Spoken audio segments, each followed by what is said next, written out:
these sunflowers, guys. They are popping up like crazy. I had a lot more than this even. I cut some down in here and honestly a couple in here too. So there was a lot more than even this. But this is gonna be the star of the video today. This is the Mammoth sunflower that I grew, and it's pretty much done for. It's blocking my entrance to the garden, and I think I'm gonna take it down today, sadly. It's just crazy seeing it now, because just to think, not even a few months ago, this just started from a little itty bitty seed. It was beautiful when it first bloomed. And then the bees got to it.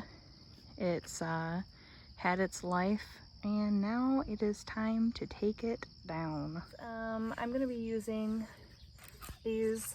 I mean, they get pretty wide. I think they can get around the stalk pretty well. I'm not going to dig out the root until I cut it all the way down, because that would just be a pain in the ass. So these will make it much easier. I'm going to cut off the head first. It's going to be super heavy and weighty, and then the rest should be fairly easy.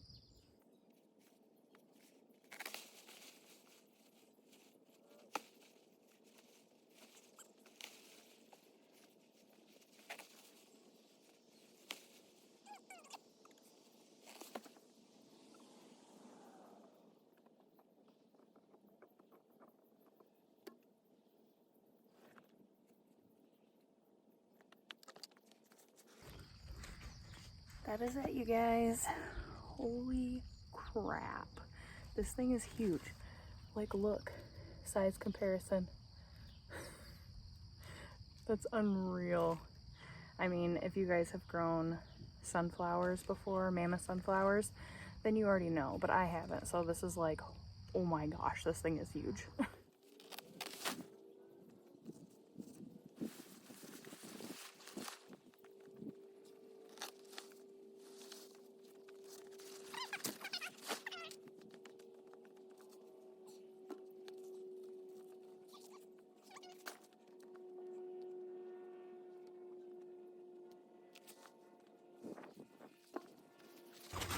The smaller sunflower here is the size of my head, and it's small. This is stinking huge. But yeah, the bigger one is like probably 3 or 4 of my heads. It's ginormous. This one I thought was what a mammoth sunflower was gonna be. Not like that.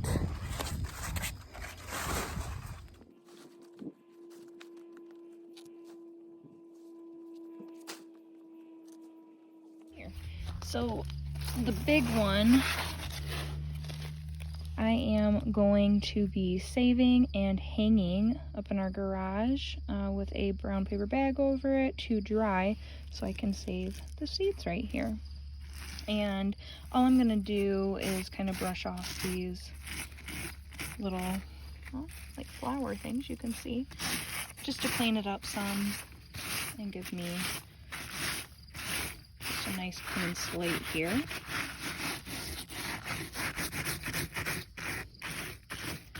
And these white things you see here are the sunflower seeds.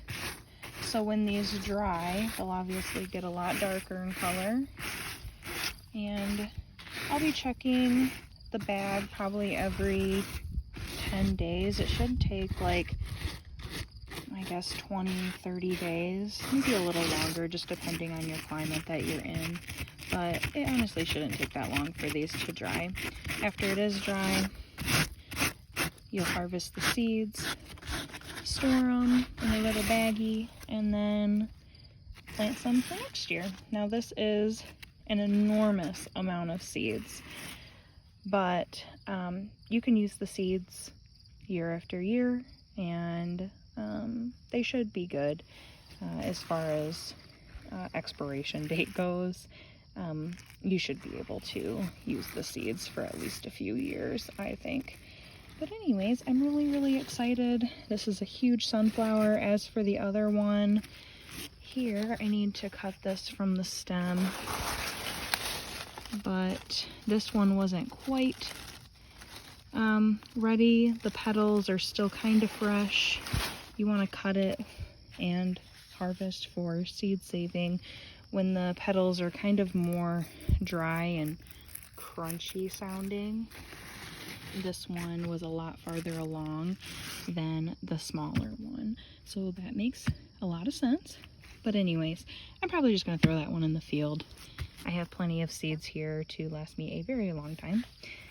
But, oh, and I also wanted to say, when you are cutting your sunflower to hang and dry, make sure you're giving it at least 4 or 5 inches, enough room to kind of wrap something around it to hang. But I would, if I was to cut this one and save it, oops, sorry, I would, see if I can give you a good visual here. There we go. If I was to cut and save this one, I would cut it right about here. It has enough room there. You can tie something on it and then save it. But yeah, sure is beautiful though. But yeah, the birds, insects, all those will love this when I throw it out there.